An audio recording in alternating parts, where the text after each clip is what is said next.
Magandang umaga po, ang inyong lingkod, si Chef Roy. Kagabi po, bago ako matulog, nagbuklat po ko ng cellphone. Tinignan ko yung mga comment ng mga pinopost ko po na salita ng Diyos, no, binabasa ko po sa Bible.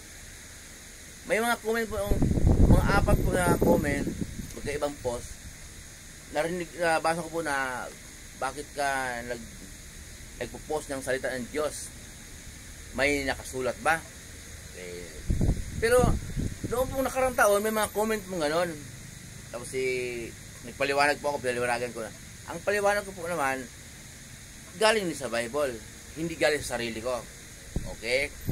Kaya ngayon po, sige, ulitin ko po yung paliwanag ko dahil may nagtanong uli eh. Bakit daw ako nagpo-post ng salita ng Diyos? Galing sa Bible. Oo nga, galing sa Bible. Sabi nila, alam naman nila na galing sa Bible yung pinupost ko sa salita ng Diyos. Nagtaka pa sila kung bakit pa na ang post ko. May nakasulat daw ba? Siyempre po wala, kasi nga nung panahon ni Jesus, wala pang cellphone noon eh. Wala pang cellphone po noon. Pero may mga biblical po yun na yung pinagkaloob sa biyaya mula sa Diyos, natanggap mong libre, natanggap mo walang bayad, ihayag mo ng walang bayad. Okay, huwag mong ilihim.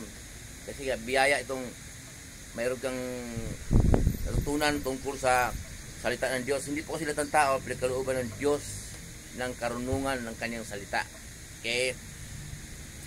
Pakinggan po ninyo sa John 10:16. Malalaman po natin dito kung bakit naghayag ako ng salita ng Diyos at pinupost ko sa FB, sa YouTube. Ito, John 10:16. Sabi ni Jesus po, mayroon akong iba pang mga tupa na wala pa sa kulungang ito.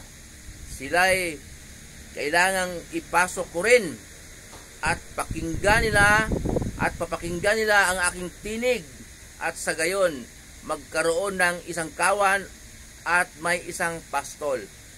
Ulit-ulit ko na po itong binasa. Ayan. Isang verse na po. Itong verse nito, mayroon pa daw siyang ibang tupa na wala sa kulungang ito. Hindi po tupa yun na ano ha, yung mga hayop, yung parang kambing na walang sungay. Hindi ganun tupa na yan. Yung sinasabi ni Jesus tupa, mga anak ng Diyos na pinagkaloob ng banal na espiritu upang magkaroon ng magkaroon ng gusto na makinig sa salita ng Diyos. Pagka gusto mo makinig sa salita ng Diyos, sa Diyos ka. Kung ayaw mo sa salita ng Diyos, hindi ka sa Diyos. Biblical po yun. Ngayon, ang sabi ni Jesus, ulitin ko po na mayroon pa siyang ibang tupa na wala pa sa kulungang ito. 10:16 po ng John 10:16. Kailangan ipasok doon niya at para sa gayon magkaroon ng isang kawan at may isang pastol.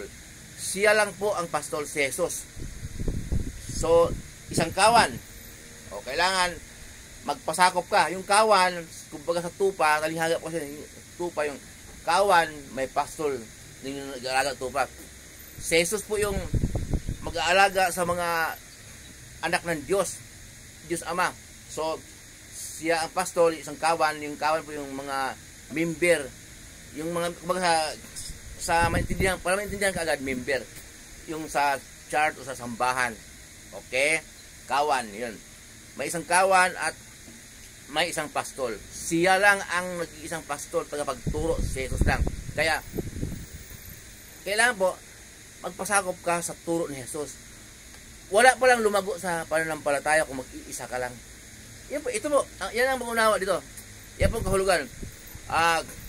Kasi po nung panahong yun, nagsalita si Jesus, wala pa tayo, hindi pa tayo pinanganak. Okay, tama ba? Kaya sinabi niya, may iba pa kong tupa na wala pa sa kulungang ito. Sa panahon natin tayo yun. Kung nais mong makinig sa salita ng Diyos, kasama ka ron. Mayroon pa akong ibang tupa na wala pa sa kulungan ito. Kailangan ipasok ko siya at pakinggan nila ang aking tinig. Sa gayon, magkaroon ng isang pastol at isang kawan. So, walang lalago sa pananampalataya pala pag nag-iisa. Kailangan mayroon kang sambahan na inatinan, church, Okay? Magpasakop ka doon. Ano ibig sabihin noon? Ngayon, ang inyong lingkod na sa work lagi, lalo pag linggo, maraming customer po yun, hindi pwedeng mag-absent, hindi pwedeng mag-off. So, alam naman ni Lord yun eh. Kasi nga, kung wala akong work naman, ano mangyayari? Pambili man ng sabon, sabi nga, pandesal nga, wala. Baka kape, hindi ko mabili. Alam na, Diyos yun. Anong gawin ko? Manghingi sa mga kapatid, mga pamangkin. Di ba? Alam ni Lord yun na kailangan ko yun ng work sa panahon ngayon. Work, trabaho. Kaya, nasa work po ako. Balang araw, ilalagay ako ni Lord doon.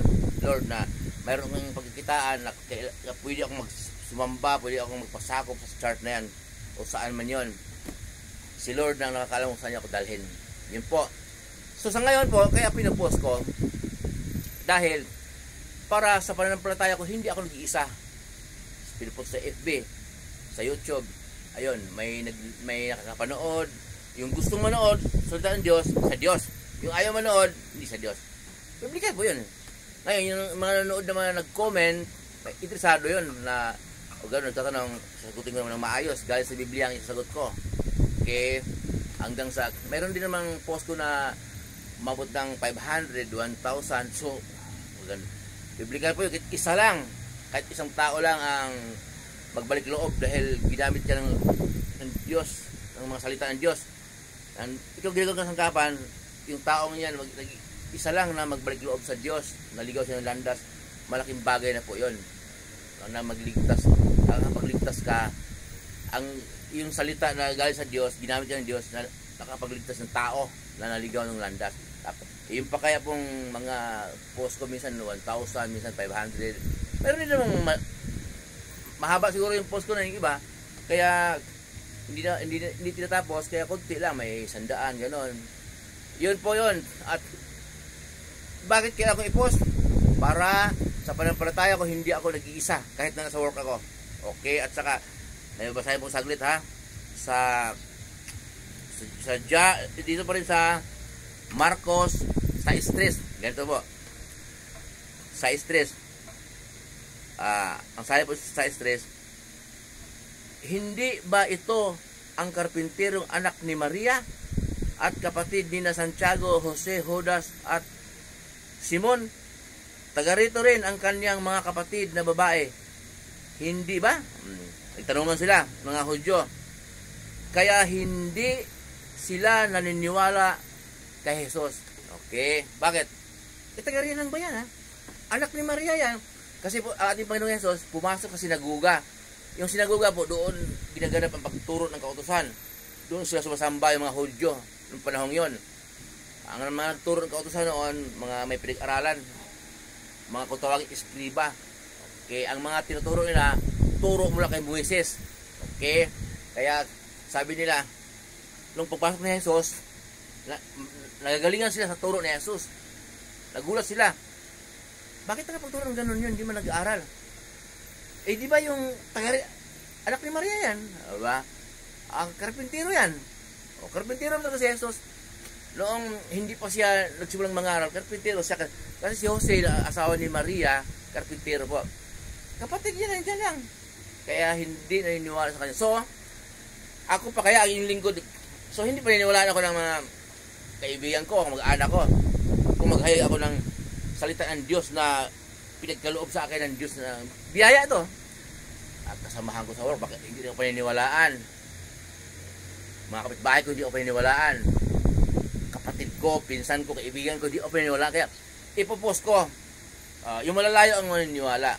Okay? Ganun po yun, ang ibig sabihin. Kaya ako nagpo-post ng salita ng Diyos.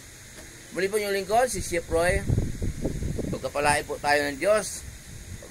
Kasamahan kayo ng Diyos kahit saan po kayo pupunta, trabaho, pinsukan po ninyo, mga negosyo ninyo, kahit anong pinagkakitaan sa buhay, ayon sa kalooban ng Diyos. Yung wala halang pandaraya po ha, parehas, pagkapalain po kayo ng Diyos.